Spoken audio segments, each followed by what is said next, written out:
အမေရိကန်သမ္မတရဲ့ပြည်ပြည့်စုံတဲ့ပုံတူမျက်နှာကိုဖန်တီးဖို့အတွက်သိပ္ပံပညာရှင်တွေဟာအဆင့်မြင့်မျက်နှာပုံသွင်းနည်းပညာကိုအသုံးပြုပြီးမြောက်ကိုရီးယားအေဂျင့်တယောက်ရဲ့မျက်နှာကိုပြောင်းလဲခဲ့ကြပါတယ်။ပြီးတော့သူ့အပေါ်မှာအထူးသတ္တုမျက်နှာပုံသွင်းကိရိယာကိုတက်ဆင်လိုက်ကြပါတယ်။10မိနစ်အကြာမှာပုံသွင်းမှုကိုဖယ်ရှားလိုက်တဲ့အခါသူ့ရဲ့မျက်နှာဟာသမ္မတနဲ့တစ်ထပ်တည်းကျသွားပါတယ်။လုံးဝယုံကြည်နိုင်လောက်အောင်အေဂျင့်ဟာတကယ်သမ္မတပျောက်ဆုံးနေတဲ့လက်တူကျွဲကိုတောင်ဖျက်ပစ်ခဲ့ပါတယ်။မြောက်ကိုရီးယားစစ်တပ်ဟာရွေးကောက်ပွဲမတိုင်ခင်မှာတကယ်သမ္မတကိုဒီအတုနဲ့အစားထိုးဖို့စီစဉ်ထားပါတယ်။မကြာခင်မှာပဲအေဂျင့်ဟာအမေရိကကိုရောက်ရှိခဲ့ပါတယ်။တစ်ချိန်တည်းမှာပဲတကယ်သမ္မတဟာလည်းပြန်လည်ရွေးကောက်ပွဲအတွက်မဲဆွယ်စည်းရုံးရေးတွေနဲ့အလုံများနေခဲ့ပါတယ်။မိန့်ခွန်းတစ်ခုပြောပြီးတဲ့နောက်အိမ်ဖြူတော်ကိုပြန်မသွားဘဲချီကာဂိုကဟိုတယ်တစ်ခုမှာတဲခိုခဲ့ပါတယ်။အေဂျင့်ဟာသူ့မျက်နှာချင်းဆိုင်ကအခန်းထဲမှာတဲခိုနေတယ်ဆိုတာသူလုံးဝမသိခဲ့ပါဘူး။သမ္မတရဲ့မျက်နှာကိုထပ်မံဝစ်ဆင်ပြီးအေဂျင့်ဟာတနက်ကင်ပြီးသူ့ခန်းထဲကိုဝင်သွားခဲ့ပါတယ်။သူနဲ့တစ်ထပ်ထဲကျတဲ့လူတစ်ယောက်ကိုမြင်တော့သမ္မတအံ့အားသင့်သွားခဲ့ပါတယ်။ဒါပေမဲ့သူ့ရဲ့ကိုရံတော်တွေကိုမခေါ်နိုင်ခင်မှာပဲအေဂျင့်ဟာသူ့ကိုတနက်နောက်ကျောနဲ့ထိုးတက်ခဲ့ပါတယ်။ပြီးတော့သမ္မတရဲ့သွေးနှဲငယ်ကိုယူပြီးမျိုးရိုးဗီဇပြန်လည်ပေါင်းစပ်မှုကိုအသုံးပြုပြီးသူ့ခန္ဓာကိုယ်ထဲရောနှောက်ခဲ့ပါတယ်။ထို့နောက်သူသည်အထူးပုံစံခွက်တစ်ခုကိုအသုံးပြု၍သမ္မတ၏လက်ပွေရာများကိုသူ့လက်ပေါ်တွင်ကူးယူခဲ့တယ်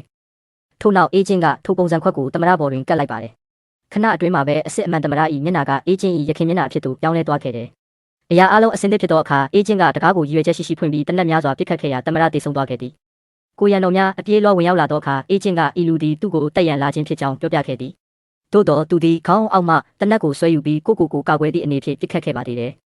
ရွေးကောက်ပွဲအချိန်ဖြစ်သောကြောင့်နိုင်ငံရေးပြိုင်ဘက်တအူးမှပေးပို့သောတိုက်ခိုက်မှုတစ်ခုဟုလူတိုင်းကယုံကြည်ခဲ့ကြပြီးအေဂျင့်၏လုပ်ရက်ကိုမည်သူမျှတန်တရားမဝင်ခဲ့ကြပေ